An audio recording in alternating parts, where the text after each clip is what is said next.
अधर्म का नाश कैसे किया जाता है ये हमें इजराइल से सीखना चाहिए।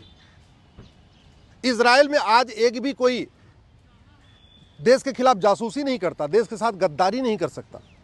इजराइल में आज भी एक भी जगह अवैध निर्माण नहीं हो रहा है। इजराइल में कोई भी इजराइल के खिलाफ कोई फेसबुक पोस्ट नहीं लिखता, कोई ट्विटर पे कुछ नहीं लिखता। इजराइल में इजराइल के खिलाफ कोई यूट्यूब पे वीडियो नहीं बनाता। ये हमें इजराइल से सीखने की ज़रूरत है। इजराइल में घूसखोरी नहीं है, जमाखोरी नहीं है, मिलावटखोरी नहीं है, काला बाजारी नहीं। क्यों? कानून का खौफ है। इजराइल में धर्मांतरण नहीं होता, इजराइल में कोई अवैध रूप से घुसपैठ नहीं करता। क्यों? कानून का खौफ है।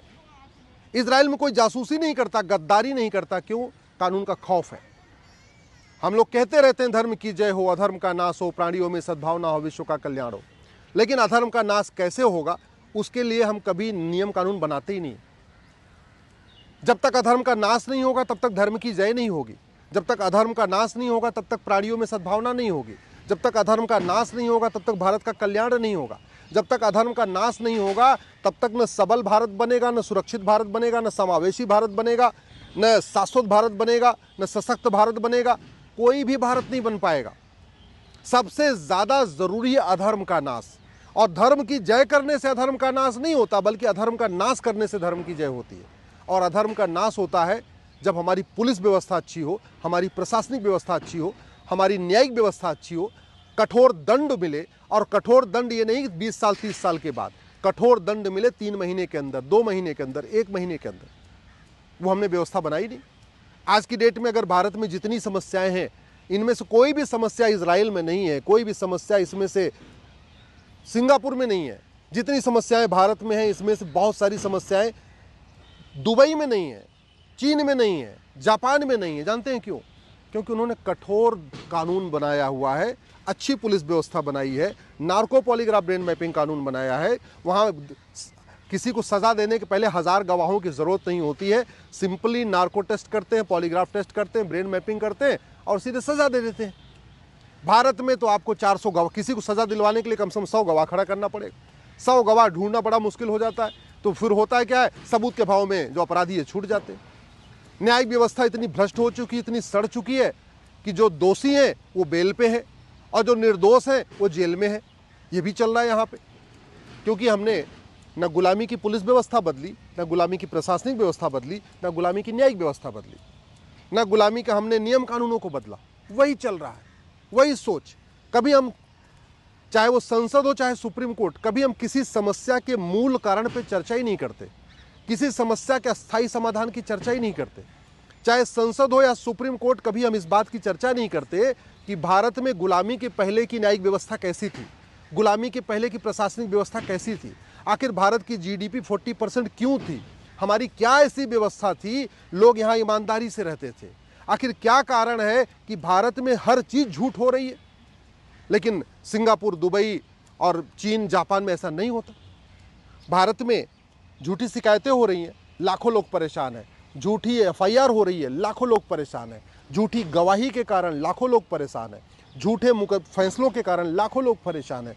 लोग झूठा एफिडेविट फाइल कर देते हैं। क्यों? क्योंकि कुछ भी गंभीर अपराध नहीं है। झूठी शिकायत, झूठी जांच, झूठी गवाही, झूठा एफिडेविट, ये कोई सीरियस क्राइम नहीं है। भारत में फर्जी आधार बन रहे, फर्जी राशन कार्ड बन रहे, फर्जी ड्राइविंग लाइसेंस बन रहे, फर्जी वोटर आईडी बन रहा है, फर्जी बर्थ सर्टिफिकेट बन रहा है, फर्जी डोमिसाइल सर्टिफिकेट बन रहा है, फर्जी वसीयत बन रही है, फर्जी विरासत बन रही है। क्यों? क्योंकि फर्जी डॉक्यूमेंट बनवाना गंभीर अपराध नहीं। गांव में जो भी दबंग होता है, वो जो थोड़ा कमज़ोर होता है, उसकी ज़मीन पे कब्जा कर लेता है। क्यों? क्योंकि अवैध निर्माण करना गंभीर अपराध नहीं है, दूसरों की ज़मीन पे कब्जा करना भी गंभीर अपराध नहीं है। ये कौन बदलेगा?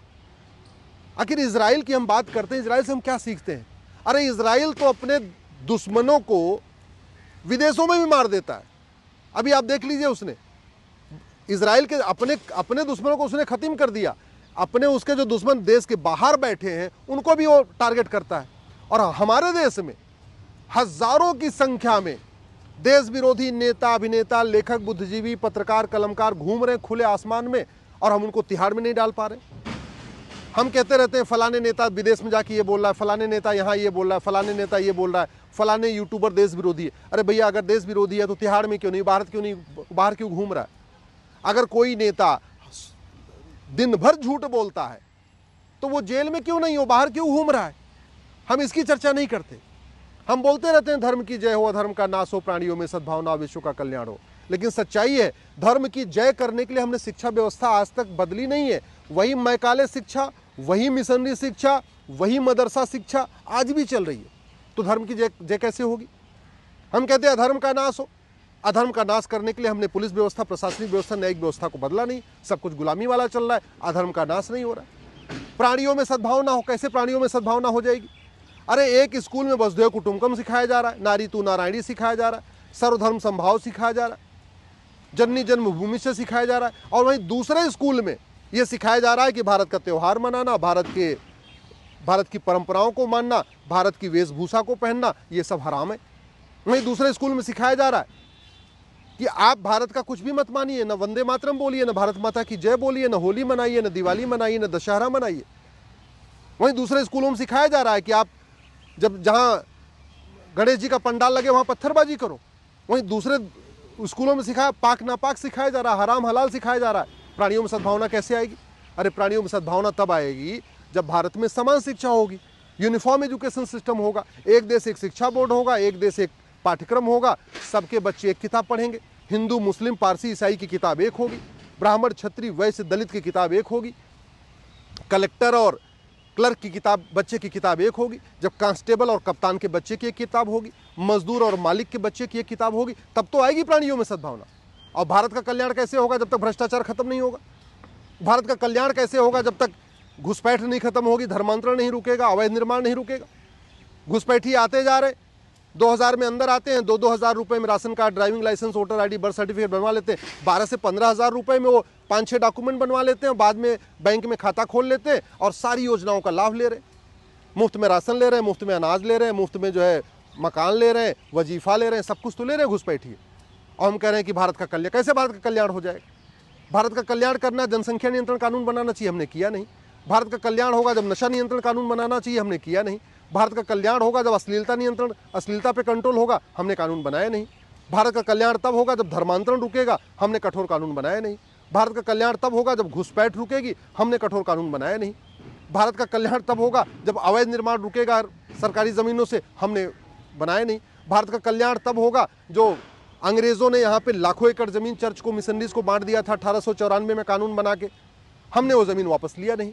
भारत का कल्याण तब होगा जो वक्फ एक्ट बना के 10 लाख से ज़्यादा एकड़ ज़मीन बांट दी गई, हमने उसको वापस लेने के लिए कुछ व्यवस्था किया नहीं। तो धर्म की जय करने के लिए भी आपको नियम कानून बनाना पड़ेगा, अधर्म का नाश करने के लिए भी नियम कानून बनाना पड़ेगा, प्राणियों में सद्भावना होने के लिए शिक्षा व्यवस्था बदलना पड़ेगा, भारत का कल्याण करने के लिए भी कठोर नियम कानून बनाना पड़ेगा। बातें करने से, तू मैं करने से, आरोप प्रत्यारोप करने से, अच्छे अच्छे भाषण देने से न इससे धर्म की जय होगी, न धर्म का नाश होगा, न प्राणियों में सद्भावना होगी, न भारत का कल्याण होगा। केवल टीवी डिबेट करने से, अखबारों में लेख लिखने से भी न धर्म की जय होगी, न धर्म का नाश होगा, न प्राणियों में सद्भावना होगी, न विश्व का कल्याण होगा। एक बात याद रखिएगा, देश सुरक्षित तब होता है जब शासक भी अच्छा हो और नियम कानून भी अच्छा हो। यात्रा सुरक्षित तब होती है जब ड्राइवर भी अच्छा हो और गाड़ी भी अच्छी हो। बीमारी तब ठीक होती है जब डॉक्टर भी अच्छा हो, दवाई भी अच्छी हो। खाना तब अच्छा बनता है, खाना बनाने वाला भी अच्छा हो और तेल मसाला सब्जी भी अच्छी हो। घर तब अच्छा बनता है, सुरक्षित बनता है जब मिस्त्री भी अच्छा हो और सीमेंट, बालू और सरिया भी अच्छी हो। एक डॉक्टर के केवल अच्छे होने से बीमारी ठीक नहीं होती, बीमारी तब ठीक होती जब दवाई अच्छी होती है। ऐसे ही शासक के अच्छे होने से न भ्रष्टाचार कम होता है, न अपराध कम होता है। अराजकता तब खत्म होती है, माओवाद, नक्सलवाद, जिहाद, मजहबी उन्माद तब खत्म होता है जब कानून अच्छा होता है। दुनिया के जिन देशों में भ्रष्टाचार, अपराध नहीं है, माओवाद, नक्सलवाद, जिहाद, मजहबी उन्माद नहीं है, धर्मांतरण, घुसपैठ नहीं होती है, वहाँ के शासक अच्छे नहीं हैं। शासक तो हमारे अच्छे हैं, वहाँ का नियम कानून अच्छा है। इसलिए मैं आप लोगों से निवेदन कर रहा हूँ, इस वीडियो को अपने फेसबुक पे डालिए, अपने ट्विटर पे डालिए, इंस्टाग्राम पे डालिए और भारत में नियम कानूनों को बदलने की मांग करिए।